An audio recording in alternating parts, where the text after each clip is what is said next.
Hello student, this is doctor Swin from care institute of commerce. मैं आज आपके मतलब का वीडियो लेके आया हूँ।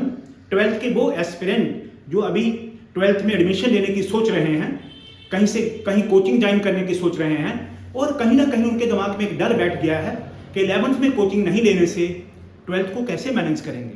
प्यारे बच्चों, इसी चीज़ का समाधान लेके मैं आपके समक्ष पेश हुआ हूँ। मैं आपका डर निकाल दूंगा, मैं आपका खौफ निकाल दूंगा, और आपसे प्रॉमिस करता हूँ अगर आप मेरे बताए हुए नियम पे काम करेंगे, मैं आपको सूथ लैंड करा दूंगा 12th क्लास पे।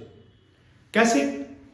क्लास के शुरू से ही पहले 4 से 6 हफ्ते का कोर्स ऐसा हमारा रहेगा कि 11th के बेसिक आपको पढ़ाए जाएंगे और 12th का सिलेबस कराया जाएगा। यानी कि आपकी जो डेफिशिएंसी है वो मैं 4 से 6 हफ्तों में पूरी कर लूंगा। उसके बाद आपको कोई दिक्कत आने वाली नहीं है। जब तक ये डेफिशिएंसी आपकी पूरी नहीं होती तब तक आप मानिए कि 60 से 70% जो सिलेबस 12th का है अकाउंट्स का, वो 60-70% 11th के बेसिक पे ही डिपेंड करता है। अब रही बात कि आपको कुछ भी नहीं आता है, मान लिया मैंने, आपको कोई लॉजिक नहीं आता, आपने किसी तरीके से याद करके क्लास को पास कर लिया या पास करने जा रहे हैं, तो इतना तो आपको पता है कि अकाउंट्स की कितनी बेसिक टर्म होती हैं। जो मेन बेसिक टर्म है वो 5 है। वो क्या है? Assets, liabilities, capital, revenue and expenses. अब असेट क्या होता है? Anything having some value is called asset. Business में लैंड, बिल्डिंग, प्लांट, मशीनरी आपने सब पढ़ा है। स्टॉक, डेटर, ये सब असेट है। वो प्रॉपर्टी जिसको हम कैश में कन्वर्ट कर सकते हैं, जिसकी कोई वैल्यू है, वो असेट है। लायबिलिटी हो गया वो डेट जो हमने बैंकों से लिया है, हमने कोई क्रेडिटर से उधार लिया है, वो लायबिलिटी है। कैपिटल हो गया कि ओनर का कंट्रीब्यूशन बिजनेस में कितना है, 3 टर्म में। चौथी टर्म होगी रेवेन्यू। रेवेन्यू हो गया कि बिजनेस का सोर्स ऑफ इनकम क्या है, तो बिजनेस का सोर्स ऑफ इनकम होता है सेल से। और एक्सपेंस, रूटीन के expense, salaries, rent, interest, postage, telephone, ये सारे एक्सपेंस। ये एक्सपेंस जो बिजनेस के रेवेन्यू जनरेट करने में मदद करते हैं। सोचिए, अगर स्टाफ ही नहीं होगा तो हम काम कैसे करेंगे?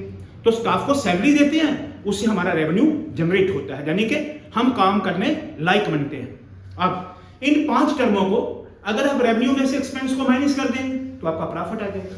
अगर आपके एक्सपेंस रेवेन्यू से एक्सीड हो जाएंगे तो आपको लॉस हो जाएगा।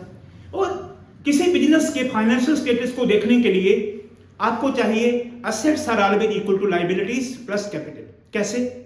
मैंने आपसे पूछा आपका घर कितने का है, आपने कहा सर 50 लाख का। फिर मैंने दूसरा क्वेश्चन करा, मैंने कहा आपने उधार कितना लिया बैंक से, आपने कहा 50 लाख हमारा घर है, 20 लाख हमने लोन लिया। जो आपने नहीं कहा वो मुझे पता चल गया कि आपका अपना कैपिटल 30 लाख का है। सो ये जो 3 कंपोनेंट हैं, असेट्स, लायबिलिटी और कैपिटल, ये बिजनेस की फाइनेंशियल पोजीशन को बताते हैं कि बिजनेस कितना साउंड है। जितना कैपिटल ज्यादा, लायबिलिटी कम, बिजनेस ज्यादा साउंड। इसके कंट्रास्ट अनसाउंड। और रेवेन्यू और एक्सपेंस 2 कंपोनेंट हैं, वो बिजनेस का प्रॉफिट और लॉस कैलकुलेट करने में मदद करते हैं। ये 5 टर्में होंगी। अब इन 5 टर्मों को लेके हम पूरा स्ट्रक्चर खड़ा कर देते हैं। तो कैसे? उसके ऊपर गोल्डन रूल अप्लाई करिए। क्या गोल्डन रूल है? असेट और एक्सपेंस अगर बढ़ जाएं, अगर उनमें इंक्रीज हो तो डेबिट करें, अगर असेट और एक्सपेंस कम हो जाएं उनको क्रेडिट करें। इसके कंट्रास्ट हो गया लायबिलिटी, कैपिटल और रेवेन्यू। उनमें इंक्रीज हो तो क्रेडिट और डिक्रीज हो तो डेबिट।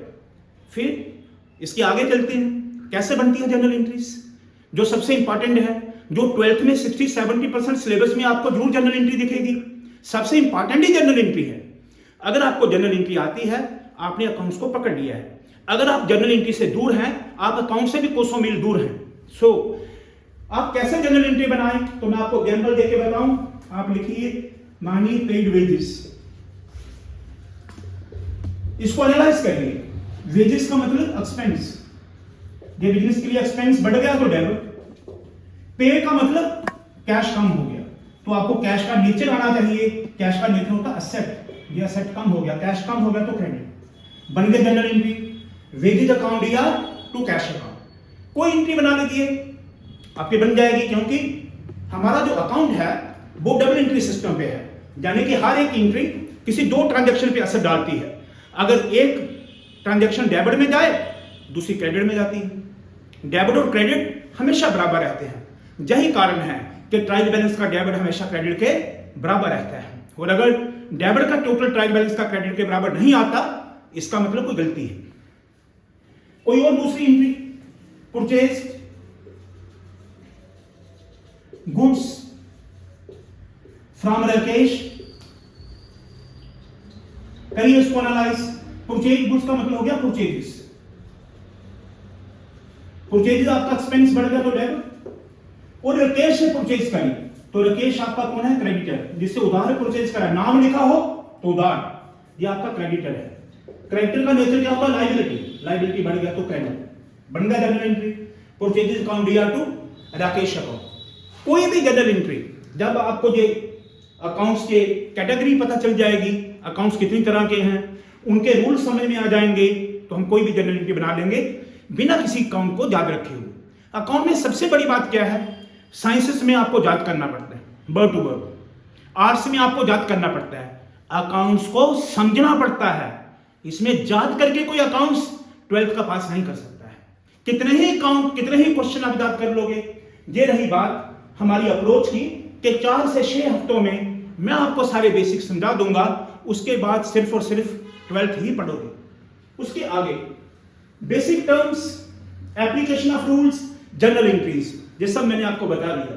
इसके आगे बढ़े तो मैं बताऊंगा कि आपके डाउट क्लियरेंस का हमारा क्या सिस्टम है। डाउट क्लियरेंस कैसे है कि आपकी क्लास में कभी भी क्लास के बीच आगे का, पीछे का, करंट का टॉपिक कोई भी उठा के पूछ लीजिए, आपको तुरंत आंसर मिल जाएगा। उसके अलावा हमारा सिस्टम हाइब्रिड है। हाइब्रिड का मतलब हम क्लास को ऑफलाइन भी पढ़ाते हैं और आपके घर तक वीडियो भी पहुंचाते हैं। सो आपको हाइब्रिड सिस्टम में YouTube के वीडियो मिल जाएंगे हर एक लेक्चर के, और व्हाट्सएप का सपोर्ट भी रहता है। आप कोई भी अपना मैसेज व्हाट्सएप पे लिखेंगे, आपके घर तक आंसर आ जाएगा। हमारी अचीवमेंट तो मैंने आपको इतना बताया, तो आप मुझे पूछ सकते हैं कि सर अभी तक का आपका अचीवमेंट क्या रहा है। मैं जम्मू में पढ़ाता हूँ, इंस्टीट्यूट का नाम केयर इंस्टीट्यूट है। आप मुझे गूगल सर्च करके देखिए, आपको पता चल जाएगा मेरी अचीवमेंट क्या है। मैं हर साल जहां से SRCC के लिए बच्चे निकालता हूं, कुछ नाम आपको बता देता हूं। स्नेहा मंटू, ये मेरे SRCC के बच्चे जो SRCC करके गुड़गांव में बड़े बड़े पैकेज पे काम कर रहे हैं। अभिनिका पंडिता, अभी रिसेंटली जो बैच खत्म हुआ था पिछले साल, उससे निकली है मेनिका भट्ट।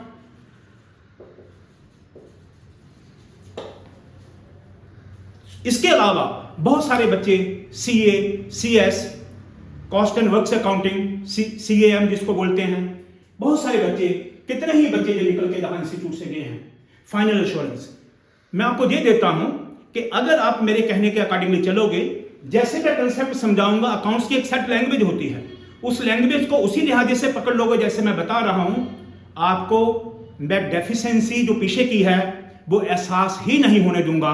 आपको स्मूथ ट्रांजिशन करा दूंगा मैं 12th में, बिल्कुल वैसे जैसे दूसरे बच्चे पढ़ते हैं। प्यारे बच्चों, आपका कोई कंसर्न हो, आपको ये वीडियो देख के आपको एहसास हो जाएगा कि कोई एक व्यक्ति है, कोई एक टीचर है जो आपके साइड पे खड़ा है।